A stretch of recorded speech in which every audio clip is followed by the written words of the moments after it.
in a way, the one is to mobilize. This first part was about the big architecture that we know, and how it is being placed in the world, or how it is being designed, and so how our environment in which we have to live and work is changing in a way. And the second part tells about strategies of architects. It's on a subjective level, how to furnish these spaces, how to furnish the interaction center, how to furnish this global infrastructure. So, but it's also showing a status change in the way architects have to act in this economy, and the architect is then standing for many other professions, of course, and every labor in a way. And the first project that I'm going to show you is Hans Hollein's mobile office. Maybe someone knows it. It is very, very iconic. It's a huge bubble.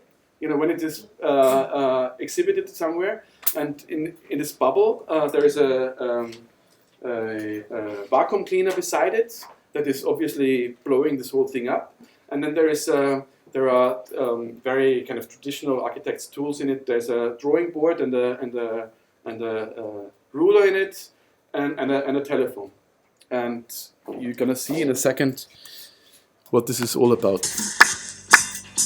Nun ja, er hat immerhin so Projekte entwickelt wie ein mit sich tragbares Haus. Die Idee des mit sich tragbaren Hauses kommt von der heutigen Lebensweise, der gesteigerten Mobilität des Menschen her. Und der Mensch, der heute von Ort zu Ort sich verändert, bleibt nicht mehr in einem Gehäuse, sondern möchte sich verschiedene Behausungen sozusagen mit sich tragen.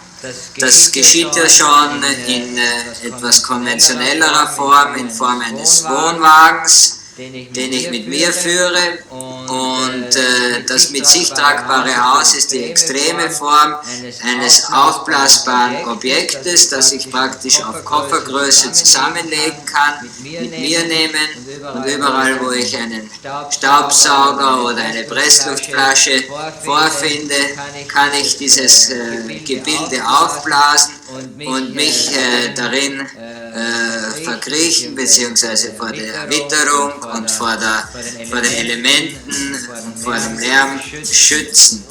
Klingt vielleicht etwas verrückt, wird aber in anderen Ländern bereits für Sportanlagen verwendet zum Schutz gegen die Witterung.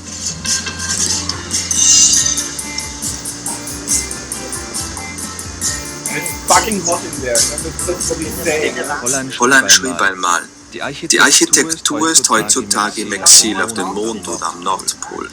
Denn die Leute bauen in einem Fort nur Häuser.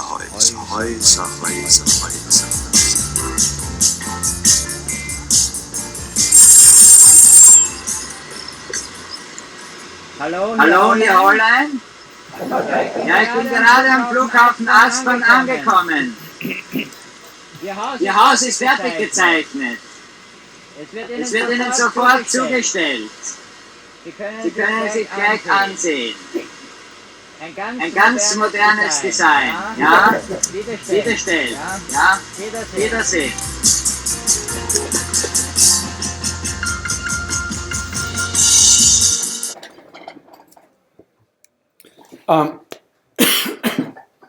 So you see already that something happens with the architect as well. He's, in that sense, you need to know that this is a part of a longer portrait of him shown on Austrian television, and this project was done for this portrait. So it was called the Austrian portrait, and it would portray, Austria after the Second World War had a problem because all the intelligentsia was gone, and suddenly they needed, or this is my reading of this TV series, it was Austria needed people to look up to, so to speak. So they did portray Ferdinand Porsche, for example, the inventor of the Porsche, and some other people. And then of course also he was then 34 at the time, and he just got the state prize, and he was so it's also like, I think this is the iconic image that has always been shown, you know. So, but the image is always shown without this guy and without the cameramen. And I think that, but I think that this is actually how it should be shown, because it is a performance that he's doing, you know. It's not an object. The object is not irrelevant. I think that the object does a lot, but I think this is the director of this TV series thing, and the camera crew.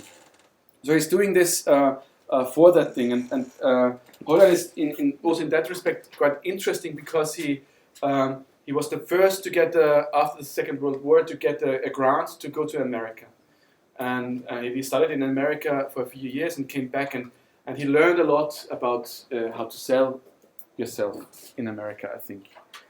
So he would present himself in this portrait to be the idea man.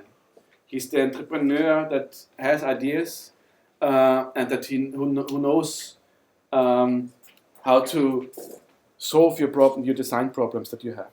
He's also presenting himself as the one that has.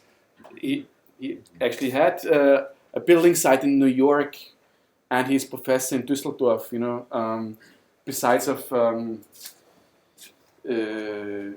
Düsseldorf and the big figure in Düsseldorf. With the Feld guy, the Feld guy, with the honey machine.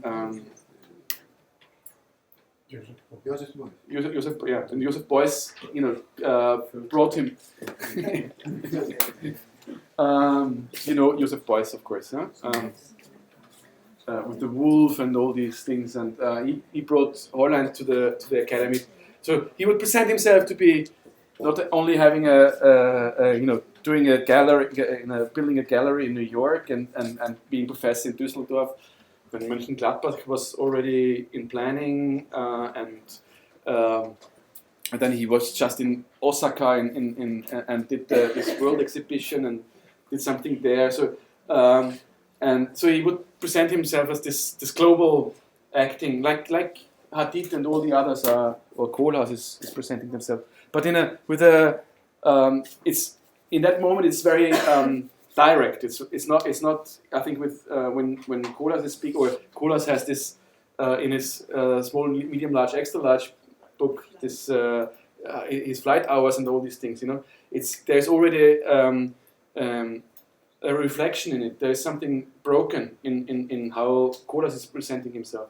Here it is very, very naive in a way, and it's very direct, and so also very clear what happens with this working subjects, and this project is also, of course, about himself, you know, and all the others that have to be global suddenly.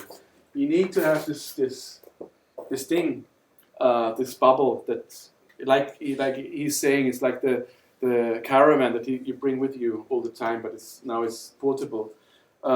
But there's also something else that I think is very important to know or understand, is that that the infrastructure that Van Perez is thinking, that becomes maybe, you know, global, is already naturalized, so to speak, in all these projects that I'm going to show. So there is, of course, the vacuum cleaner, there, and you just need to plug your thing in, you know. So there is not the looking for, you know. So, but this infrastructure is already there.